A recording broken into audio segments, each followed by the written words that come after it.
अस्सलाम वालेकुम दोस्तों, आज ये मैं अब्दुर्रहमान भुट्टो न्यूज़। आज आपकी मुलाकात करवाते हैं एक ऐसे नौजवान से जिसकी उम्र 108 साल है। पाकिस्तान बनने के वक्त वो मुंबई में साइकिलों को पंचर लगाया करते थे। कायदे आज़म के साथ रजाकार रहे, अताउल्ला शाह बुखारी रहमतुल्लाह के साथ जेल काटी और हाल ही में 106 साल की उम्र में उनके यहाँ एक बेटे की पैदाइश भी हुई है। और अभी मजीद उम्मीद है कि अगर बेगम हिम्मत करे, मेरे एक शादी करे ना और अल्लाह ताला मौत से बचाए तो इंशाल्लाह 2-4 बच्चे और भी होंगे, क्योंकि मैं सेहत में बिल्कुल कामिल और अस्सलाम वालेकुम नाजरीन, मैं हूं उमर खान यासर और आप देख रहे हैं फोकस मीडिया। हमारे साथ मौजूद हैं इस वक्त 108 साल के ऐसे नौजवान जो बज़ाहिर तो सफ़ेद रीश हैं, लेकिन उनका जज्बा, उनकी हिम्मत, उनकी ताकत किसी तौर पे जवान से कम नहीं है। आइए उन्हीं से जानते हैं कि उनकी सेहत का राज क्या है और क्या वो वाकई 108 साल के हैं। जी बाबा जी। बाबा मत कहूँ, बाबा बूढ़े को कहते हैं। तो आप भी तो बूढ़े हैं। मैं बूढ़ा नहीं हूँ। या तो अभी मेरे साथ कुश्ती करो और या मेरे एक टोसे को लगेगा ना तो पसलियाँ इधर उधर हो जाएगी, फिर एक हफ्ते तक तेरे वाइफ भी आदत करने के काबिल नहीं होगी आईसीयू। अच्छा ये बताएं कि आपकी तारीख़ पैदाइश क्या है, किस सन में पैदा हुए? मेरे तारीख़ पैदाइश जो है वो 1913 का है। ठीक है, कहाँ पैदा हुए और जब पाकिस्तान बना उस वक्त आपको क्या? मैं पैदा हुआ हूँ। वालिद साहब वो ज़माने में हम मजदूरी के लिए हिंदुस्तान गए थे। हिंदुस्तान में बम्बई में पूछ करके पंचर का काम सीखा था। वो ज़माने में मोटरें, कारें, ये चीज़ें बहुत कम थी और हम साइकिल के वो पंचर लगवाते थे।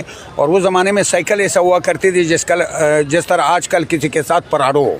अच्छा, कार तो बहुत बड़ी बात है, वो तो बहुत कम लोगों के पास हुआ करती थी या अंग्रेज़ों के पास हुआ करती थी। फिर उसके बाद जब पाकिस्तान बना तो सन 1948 में हम कराची आ गए। लेकिन अगर आपकी चलने फिरने को देखें, आपकी आसाब को देखें और आपकी ताकत को देखें, अभी जब बातचीत हो रही थी तो आपको लगता नहीं 108 साल के, तो हम यकीन कैसे करें? उसकी वजह ये कि अल्लाह ताला सबके जितने भी मुसलमान मर्द औरत है इस दुनिया से जा चुके, सबके मग़फ़िरत फरमाए, खुसूसन मेरे वालिदा का। तो मेरे वालिदा उस ज़माने में थोड़ा बहुत तालीम याफ्ता थी, मदरसे के पढ़ी हुई थी, तो लोग उसको आलिमा कहते थे। तो आलमे गए उस वक्त हम मकसद भी नहीं समझते थे, क्योंकि हम गरीब लोग थे, सर मजदूरी पे गुम थे। तो वालिदा मुझे खाने पीने के बारे में बताता था कि ये खाना है, ये नहीं खाना है, ये खाना है, ये नहीं खाना है। जब हम हिंदुस्तान जा रहे थे उन्होंने कहा कि वहाँ हिंदुस्तान का खाना नहीं खाना है, आपने दही के साथ खाना खाना है, या सादा शोरवा बना करके खाना है, या सादा दाल बनवा के खाना है। मिसालों वाला खाने से परहेज़ करना है। एक तो ये था। दूसरी बात ये कि हमने ख़ुद भी अपने जिस्म के साथ गैर अखलाक़ी हरकतें नहीं की। जिस तरह नशा है, कोई पान खाना है, कोई चलिए खाना है, कोई ये खाना है, कभी मैदे पे बोझ नहीं डाला। नहीं, इस चीज़ का सबूत क्या है कि आप वाकई 108 साल के हैं?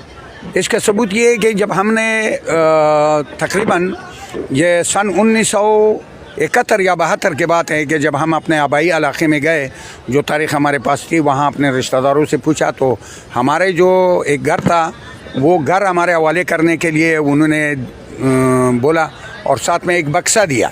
वो लकड़ी का बक्स था और उस लकड़ी के बक्स में मेरे जो 6ठी क्लास तक मैंने स्कूल पढ़ा था उसके शहादतनामा पड़ी हुई थी। उस शहादतनामे में मेरी तारीख़ पैदाइश जो है ना 1913 के लिखा था। ठीक है, तो 108 साल इस हिसाब से उम्र बनती है, तो आपके कितने बच्चे हैं, कितनी शादियाँ की आपने, और आखिरी बच्चा आपका कितनी उम्र का है? मैंने शादियाँ टोटल 5 शादियाँ किया है, जिसमें एक बीवी की उम्र बहुत कम थी, उससे एक लड़का है, और एक बीवी मेरे साथ चल नहीं सकी, उससे अलहदगी अख्तियार। अभी आखिरी जो आपका बच्चा है वो कब पैदा हुआ और कितनी उम्र? आखिरी बच्चा जो है मेरे ख्याल में कि ये अप्रैल 2019 को पैदा हुआ है। अभी 2 साल पहले। इसका नाम मैंने अब्दुल जब्बार रखा हुआ है। यानी जब आप 106 साल के थे उस वक्त आपका एक लड़का पैदा हुआ?